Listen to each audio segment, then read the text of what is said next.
નમસ્કાર, હું છું પ્રિયંકા. તમે જોઈ રહ્યા છો સિટી કવરેજ ન્યૂઝ. આજના મુખ્ય સમાચાર. આવતીકાલે વડાપ્રધાન નરેન્દ્ર મોદી સાસણમાં સિંહ દર્શન સાથે રાત્રે વિશ્રામ કરશે.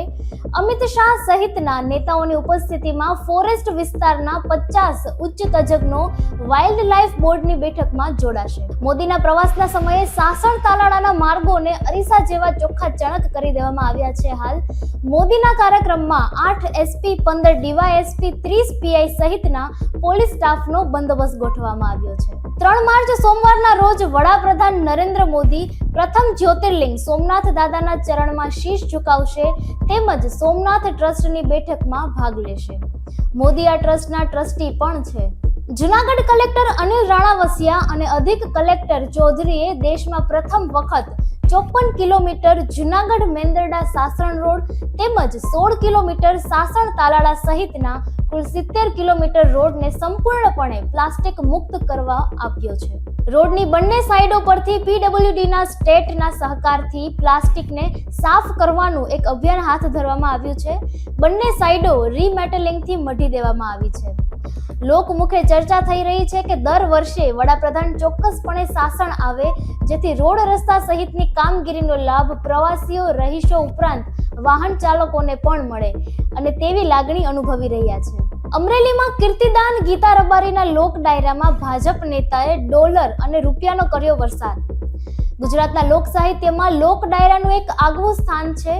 અમરેલીના લાઠીમાં આયોજિત એક લોક ડાયરામાં પણ ગુજરાતની આ સંસ્કૃતિનો અનેરો નજારો જોવા મળ્યો હતો.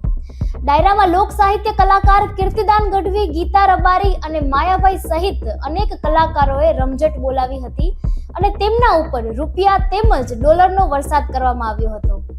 અમરેલીના લાઠીના તથાસ્તુ વિદ્યાપીઠ જિગ્નેશ દાદા સંચાલિત લોક ડાયરામાં ડોલર અને રૂપિયાનો વરસાદ કરવામાં આવ્યો હતો, જેનો વિડીયો અત્યારે ખાસ સોશિયલ મીડિયા ઉપર વાયરલ થઈ રહ્યો છે.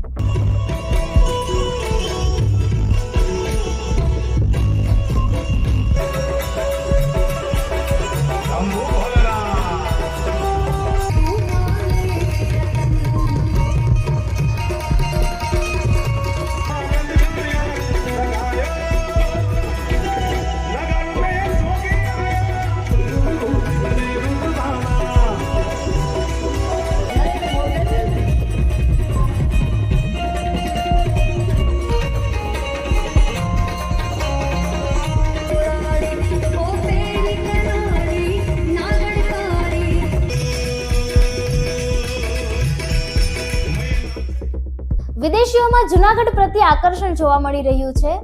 હાલમાં મહાશિવરાત્રી મેળા પછી ફોઝીભાઈ નામ ધરાવતા એક ઓસ્ટ્રેલિયન નાગરિક છે જે પોતાને સનાતની ઓસ્ટ્રેલિયન તરીકે પરિચય આપે છે. જેમણે હાલમાં જૂનાગઢ આવી પ્રસિદ્ધ ઉપરકોટ કિલ્લા અને બાબા પ્યારેની ગુફાઓમાં અલગ અંદાજથી ફોટોગ્રાફી કરી હતી. લગ્નની વિધિમાં રાષ્ટ્રગીત. જી હા, અમરેલીમાં લગ્નની વિધિ પહેલા વર અને કન્યાએ રાષ્ટ્રગીત ગાયું છે. ઇન્ડિયન નેવીમાં સબમરીનમાં સર્વિસ કરતા સાવરકુંડલાના યુવકના લગ્ન યોજાયા હતા, જેમાં લગ્ન વિધિ પહેલા વર, કન્યા અને મહેમાનોએ રાષ્ટ્રગીત ગાયું. લગ્ન મંડપમાં રાષ્ટ્રગીત સાથે નવજીવનનો પ્રારંભ કર્યો હતો. ધ્રુવ ત્રિવેદીએ લગ્નમાં પ્રથમ રાષ્ટ્રગીત, ત્યારબાદ લગ્નના 4 ફેરા ફર્યા. લગ્ન સમારોહમાં રાષ્ટ્રગાન સાથે નવદંપતીએ સલામી આપી અને રાષ્ટ્ર પ્રત્યેનો પ્રેમ ઉજાગર કર્યો હતો.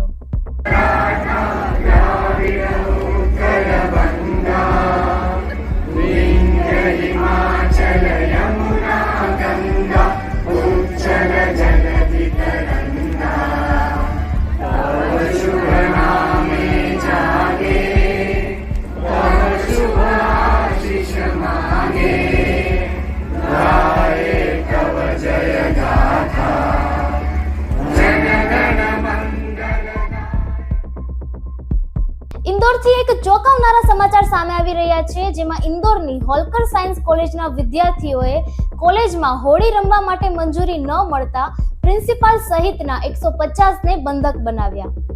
મધ્યપ્રદેશના ઇન્દોરની એક કોલેજના સત્તાવાળાઓએ કોલેજના કેમ્પસમાં હોળી રમવાની મંજૂરી ન મળતા રોષે ભરાયા હતા અને 4 વિદ્યાર્થીઓએ મહિલા પ્રિન્સિપાલ સહિત 150 લોકોને આશરે 1.5 કલાક સુધી બંધક બનાવી દેતા હોબાળો મચી ગયો છે.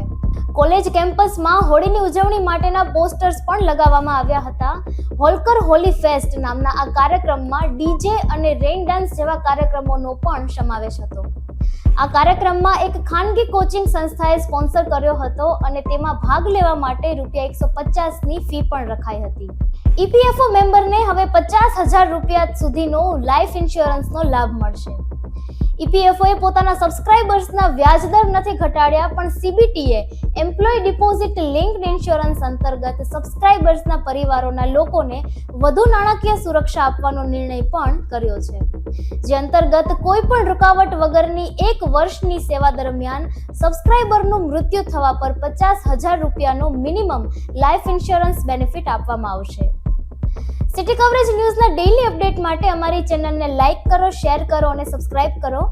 આવતીકાલે ફરી મળીશું નવા સમાચારો સાથે. City coverage news Junagadh.